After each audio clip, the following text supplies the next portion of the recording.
Hi everyone, it's Iris, the Grey Witch, and today we're going to talk about herbs, or at least one specific herb, which is the aloe vera plant. This one's mine. We've gone through some stuff together.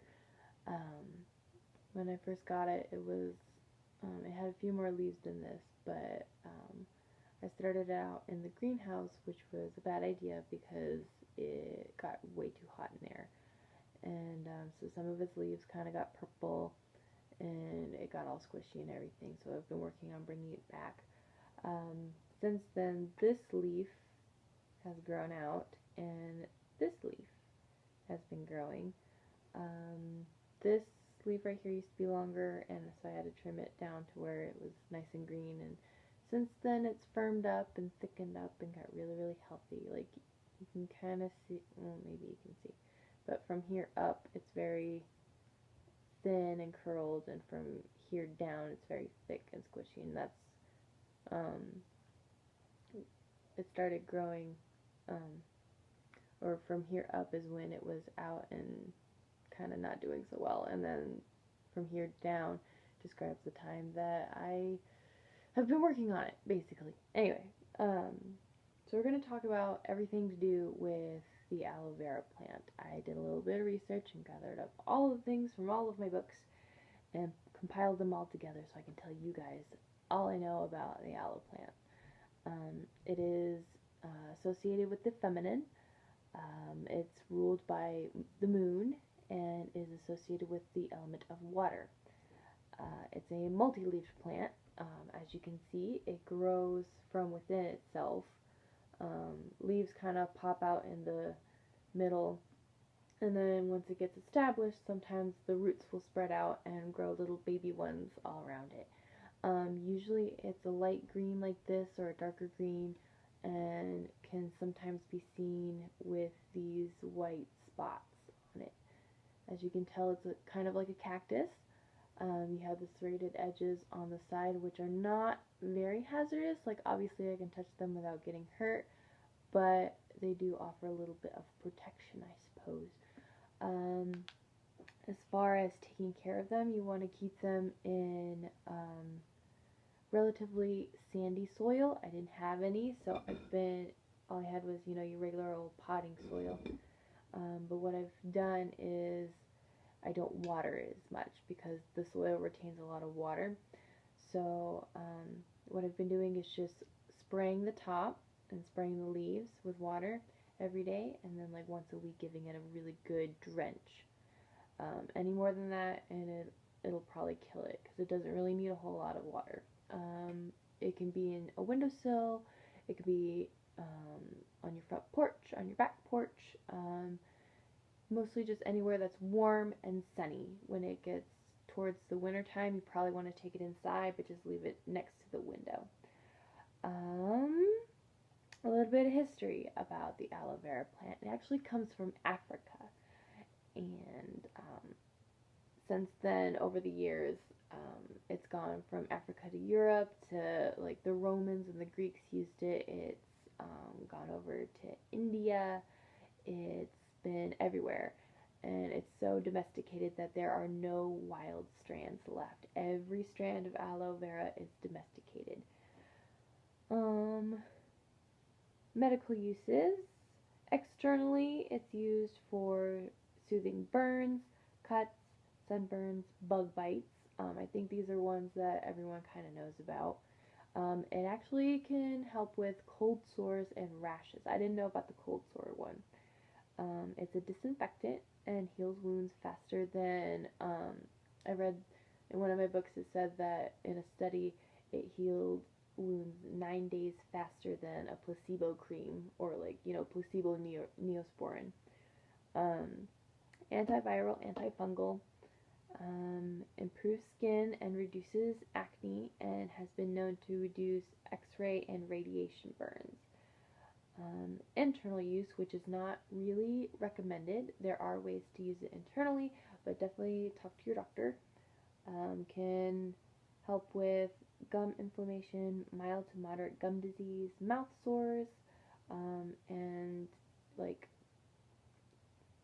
trauma after being at the dentist. Like, you know how sometimes they could be really rough and kind of like scrape at your gums and teeth and stuff like that.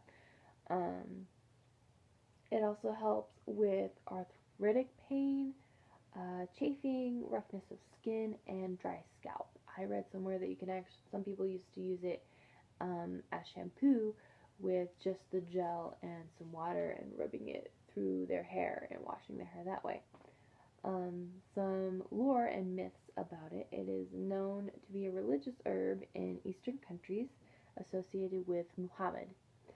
Um, it's perceived to be a funeral herb planted on graves to bring peace until resurrection. You can also bring them to a funeral service and place them next to the casket. You can give them as offerings to other family members to kind of protect them during this time. What else? Magical associations. Has been known to bring success and love to the lonely. Grown in the kitchen protects the cook from food prep accidents.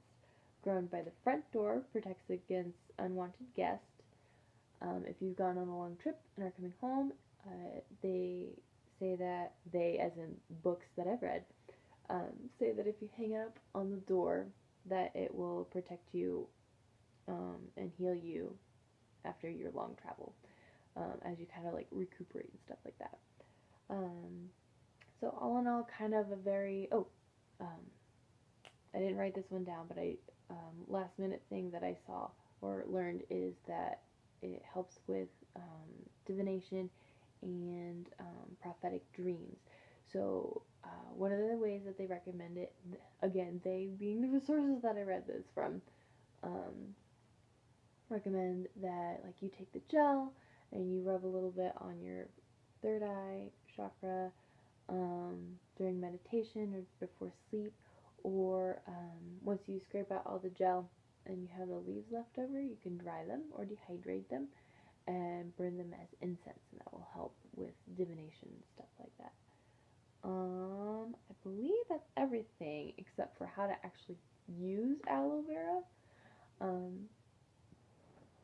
The most common way is to actually take the leaf and cut it as close as you can down to the base. It will actually heal itself, as you can see from this leaf right here. I actually snip it in half and it just crusted over and made almost like a scab for itself. So it's kind of hard to kill an aloe plant. But yeah, you just snip off one of the leaves, no more than like 3 or 4 on a developed plant, or else it could possibly die. If it's like overgrown and everything, yes, you can use more. But then you're gonna slice each side. So you're gonna slice here on this edge and on the other edge, and peel it open and take a spoon and actually scrape out the gel. And that's the part that you use for external use and a little bit of internal use, but with precaution. Always talk to your doctor. It's recommended that you don't use this while pregnant or nursing, and I can't guarantee any of the results that were stated in this video. There you go. There's your disclaimer. So yeah, you're just going to scrape it out with the spoon. I've seen people strain it at this point with water. I've also seen people use it straight like that, which you can break it off, use it on a burn. Say you like cut yourself with a knife, or you accidentally burn yourself while cooking. You can just, peel off the tip and rub it on your skin, and use it that way. Or you can store it by using that spoon scraping method, sticking it in a jar with some vitamin C to help it preserve it longer, and you can keep it in your fridge and have it last a while, so you don't have to like keep breaking off aloe leaves. So yeah, I think that's about it. I keep mine by the back door. I like to keep it by a door, just because doorways bring in a lot of energy, and it's a good place to kind of have protection there. as I've stated in a gardening video, I painted mine. So it says aloe on the front, and then on the back, you see it has the moon because it's ruled by the moon, and the symbol for water because it's associated with water. I have the triple moon goddess for the moon. Pentacle is a sign of protection for me, and then the an eye, or the evil eye. Evil eye is supposed to protect against evil and stuff like that. These are words associated with the aloe plant that I wrote in runes to help infuse it with those properties. So I hope you like this video.